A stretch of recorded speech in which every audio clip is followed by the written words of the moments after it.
After more than a year of violence in Burundi, could peace finally be on the horizon?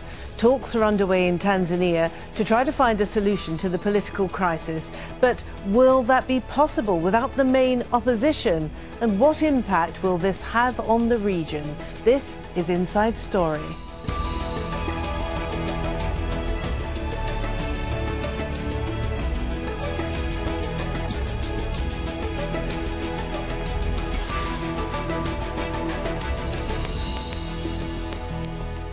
Hello and welcome to the programme. I'm Martine Dennis. Now, Burundian leaders have successfully negotiated national crises in Arusha, Tanzania, twice since 2000. Now they're back there again, hoping to resolve this latest phase of instability. Government and opposition leaders arrived in Arusha on Saturday for talks, but the main opposition grouping has not been invited. And that could mean the peace negotiations fail even before they begin. Meanwhile, the fighting on the ground is continuing. Rights groups say targeted assassinations, torture and disappearances have become commonplace. Hundreds of people have been killed and 250,000 have fled from the country since April of last year. That's when President Pierre Nkurunziza decided to run for a controversial third term, sparking opposition protests and a wave of violence. After a year of turmoil, can Burundian leaders find a solution? And how does the crisis affect Burundi's neighbours? Al Jazeera's Catherine Soy has more from the capital, Bujumbura. People here in Burundi are hoping that the talks in Arusha will succeed. They know it's going to be a long and difficult process, but they want the leaders there to commit themselves to keeping the peace. The security situation, particularly in Burundi, is still very uncertain. People we talk to in neighborhoods perceived to be opposition strongholds say that police have been rounding up many young people, some of whom end up disappearing without a trace.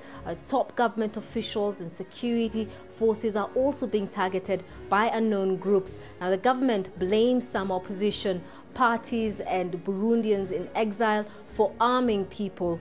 Rights groups, the United Nations and other international partners have said that what's happening in Burundi is stoking ethnic tensions. That's why the talks in Arusha are so important. But many people are talking about this opposition parties under the Sinared umbrella, a platform of mainly political parties in exile, but several of them in Burundi as well. They wanted to be invited as a bloc. They weren't. Several individual parties within the umbrella were invited, but a few are in Arusha, a majority didn't go. Some Burundians you talk to will say that this is the real opposition and should not be excluded in the talks. But government officials we talk to say that Sinared is not a registered entity in Burundi, and some individuals in that platform participated in the failed coup last year and are still trying to destabilize the country now.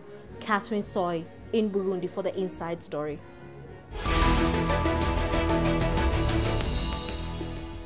All right, let's introduce our guests now. In Leeds, in the UK, we have Andrew Wallace. He's a researcher and author of the book Silent Accomplice, The Untold Story of the Role of France in the Rwandan Genocide. In Uppsala, in Sweden, we have Angela Mavumba Sellström. She's a researcher at the Nordic Africa Institute.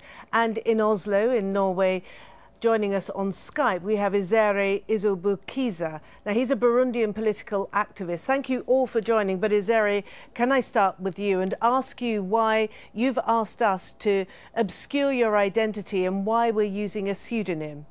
Hi, and thank you for giving me this opportunity to talk to you. The reason is simple. If I reveal my identity, I fear for my family back home in Burundi. You would remember the president, the de facto president, has tweeted on his official Twitter a few months ago that even those who are outside the country, they shouldn't think they are secure because they have their families in Burundi, in a way of threatening us to do anything in fear that our families might be at risk.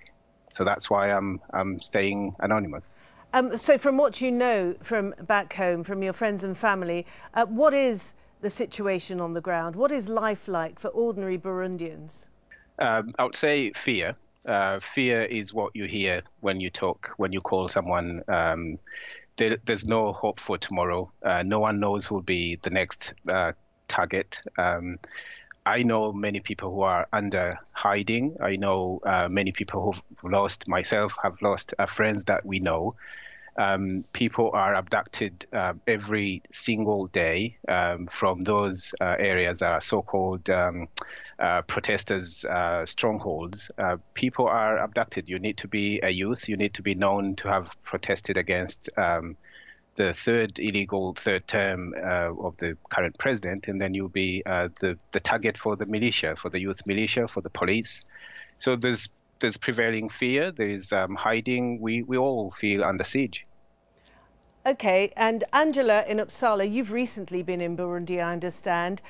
Give us a sense of your observations. Well, I have to unfortunately agree with what Izira has said.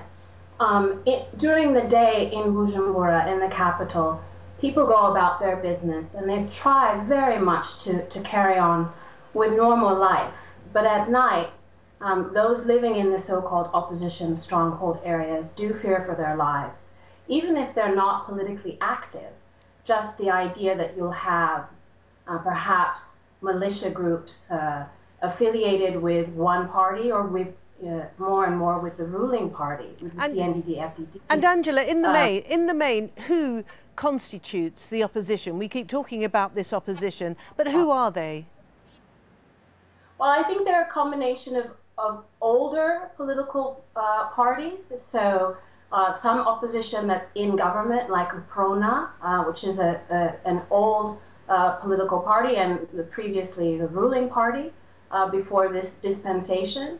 But also FNL, also other political groups, and many of the political leaders are in exile, so they're not able to lead from inside the country. But then that would be the sort of official political opposition. And Catherine Sawyer, I think she got it right. I mean, there are important actors who can't come into the country for fear of their life, who should be participating, who are part of this Sanared grouping. They should be participating in the dialogue. But the government won't allow it and won't participate if they... OK. Andrew, in Leeds, we've been talking now for more than a year about the possibility of Burundi slipping into full-scale civil war. From what we've heard from our two testimonies there, the situation is getting grimmer and grimmer by the day.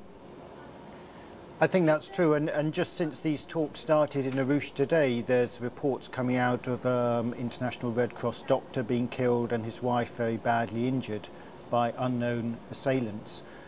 So there is a sense of this near anarchy, and you look back to 1994, before the genocide in Rwanda, in the months before then, civil society was being closed down, the media, what little there was being closed down, leading to just the RTLM, the Hutu extremist militia radio station broadcasting.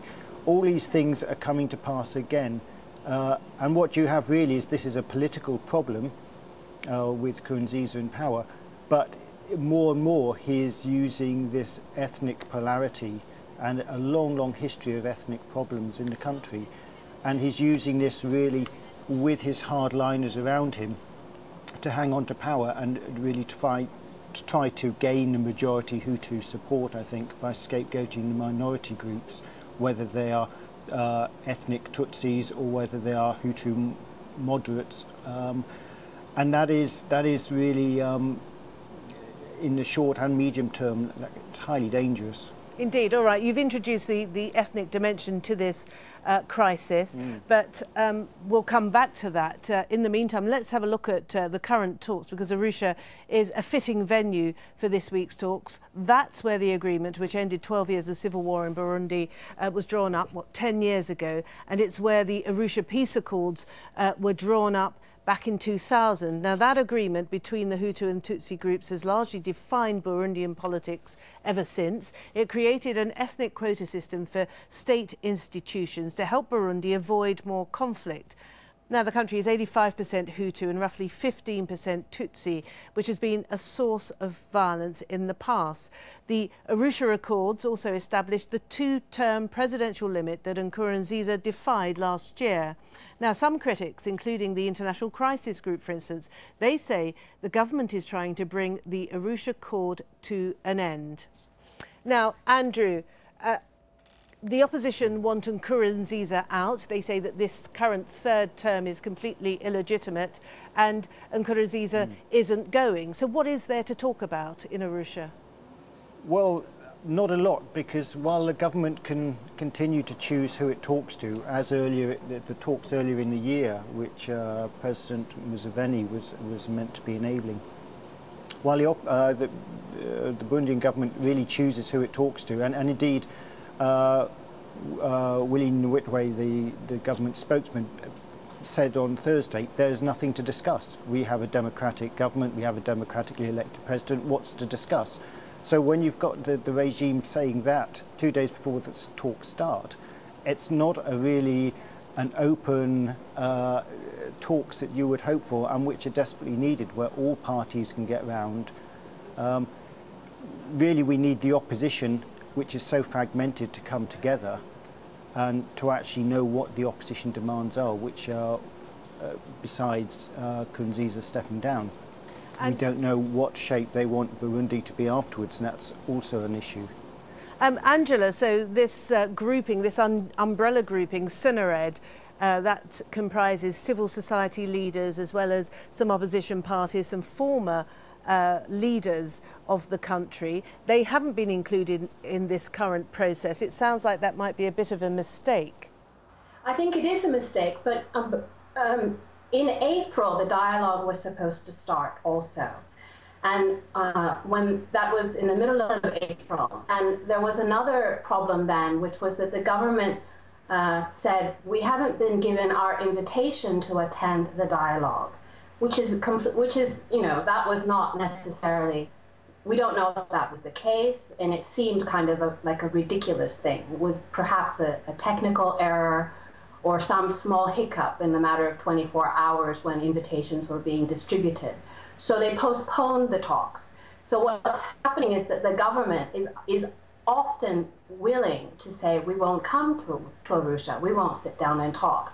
So my thinking is that the facilitator, President Benjamin Mkapa, has decided we have to start. So we accept the condition that the government has given us, which is that Sinared cannot come to the table. Whether or not that really will make any difference, whether or not today and in the next couple of days any progress will be made, that's very unlikely. But I think it was the only thing that the facilitator could do. I mean, he had to sort of accept this conditionality put forward by the government. So, Izere, what do you, your colleagues, and indeed your family and friends back in Burundi, what do they think of the current process that's underway? We've already heard that it looks highly doubtful that anything serious can result in this process that's just got underway. Yeah, well, this process is marred by a lot of confusion and I would say lack of proper organization, and everyone sees that. If you think about it, the mediation, I mean, they know that what they're doing is not going to succeed. They are accepting the pressure from the government. The current government has appointed the current Secretary General of the East African Community is the one picking up who is going into the negotiations. And this is completely wrong, because this person has been a few days ago appointed as a personal ambassador to the president of Burundi. And he is the one saying Sinared should not go, the platform of opposition shouldn't go, knowing that the last negotiations in Kampala, the Sinared was invited. So it's a complete farce. And I mean, everyone in Burundi are asking me what they expect out of this. No one can expect anything of this government, because they are picking and choosing who they are talking to. The main opposition parties, well, the coalition is not invited. The rebel groups are not invited. The radio and the medias that have been shut down and had to flee have not been invited.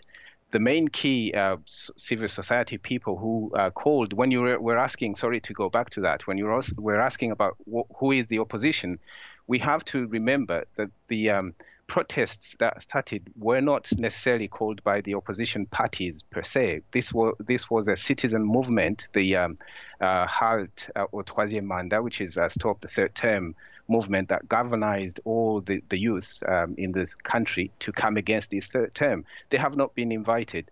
So I think this is a complete farce. I can't see this having any success whatsoever. OK, well, it's all sounding pretty gloomy, isn't it? But Andrew, I mean, overall, it seems to me that at this point, the international community more broadly, the AU, the UN and the EU, could be accused of failing Burundi because they have at various points in the past year or so ventured into the crisis to try to offer some form of mediation. They've come up with some sanctions. They've offered to put in peacekeeping troops, but actually nothing much has happened.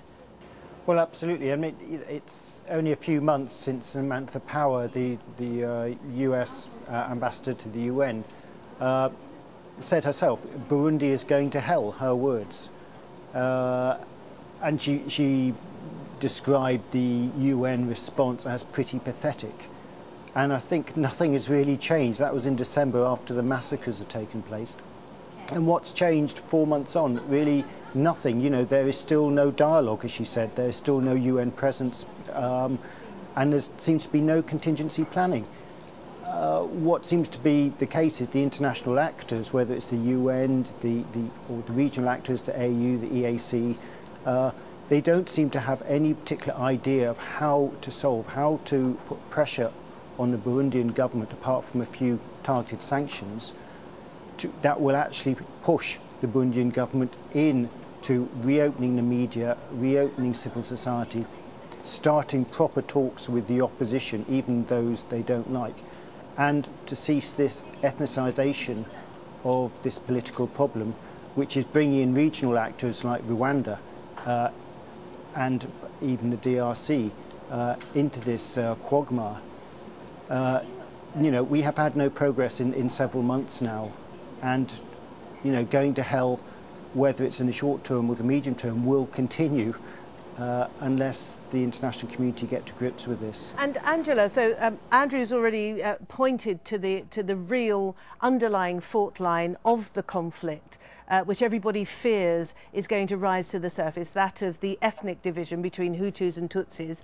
This is a country that is still in a post-conflict mode, isn't it? And of course you've got neighbouring Rwanda, what, 22 years after the genocide? How fragile is this region?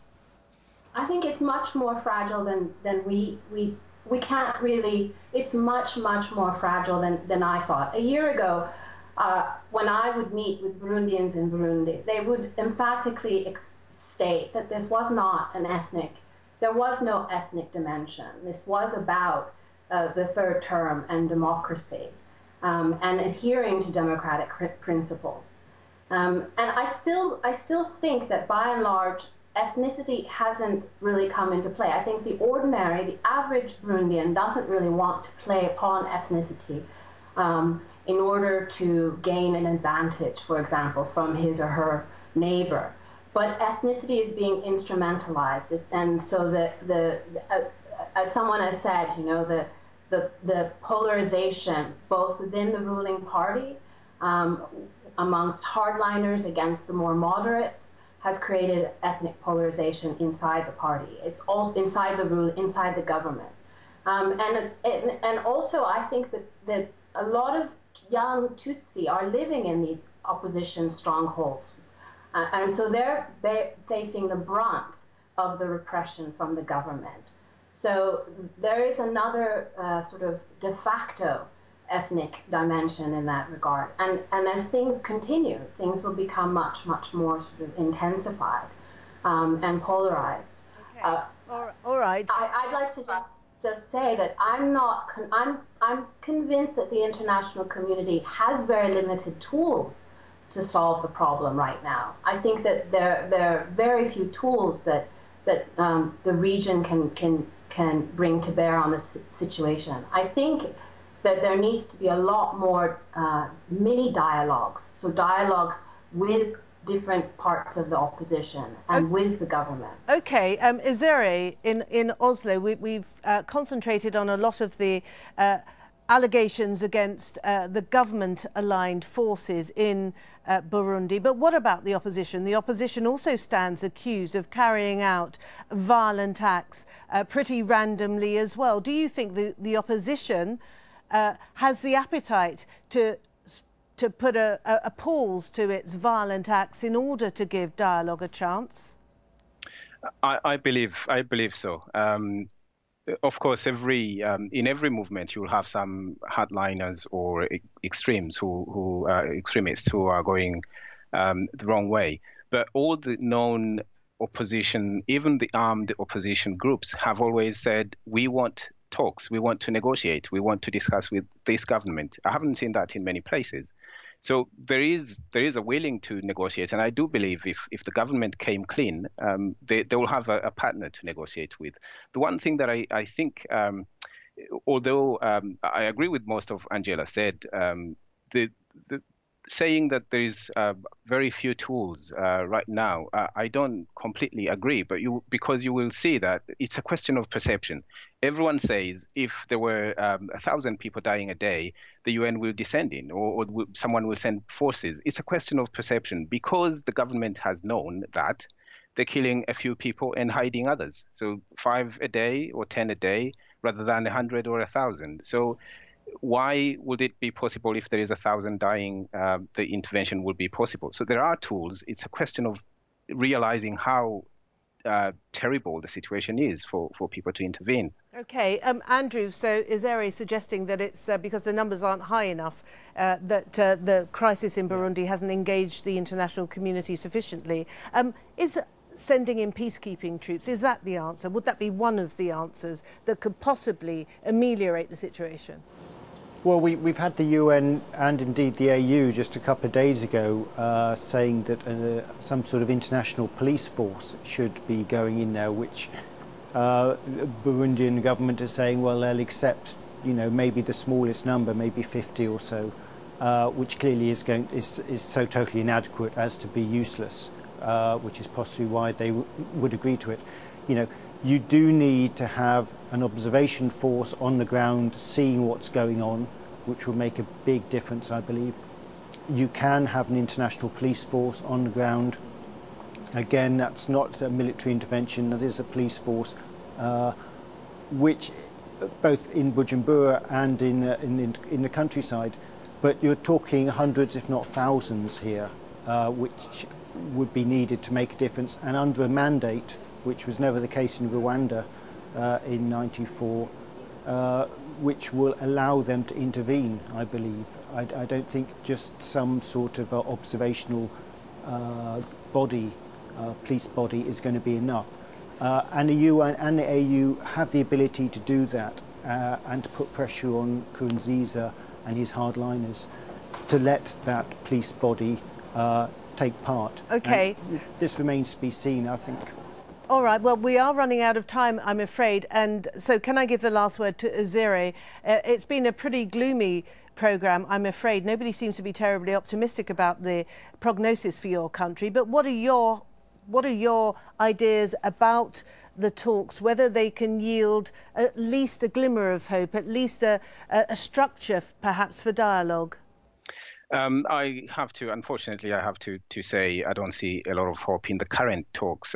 It could be different if the mediation became serious about it, if the international community mainly, who will be sponsoring these talks, became serious about the issue, realize that they're dealing with a very bad government, for lack of a better word, and not give them a leeway to decide who negotiates. Peace is possible if we all take it seriously, if we impose on the government to talk to everyone, including those they don't want to talk to, if there is some measures of constraining the government to accept the peace talks, rather than them deciding when they want and how they want and who they want. It's the only way we can have meaningful talks, which hopefully can generate some possible peace in the future. Sorry to jump in, but we have to end the programme there. Izeri, thank you very much indeed. Angela, thank you very much as well. And Andrew, thank you as well. And of course, thank you for watching. As always, you can see the programme anytime you like by going to the website, aljazeera.com. For more discussion, should you want it, you can go to our Facebook page. That's facebook.com/AJ Inside Story. And there's also the Twitter sphere, of course, at AJ Inside Story is our handle. From me, Martine Dennis, and the whole team here in Doha, it's bye for now.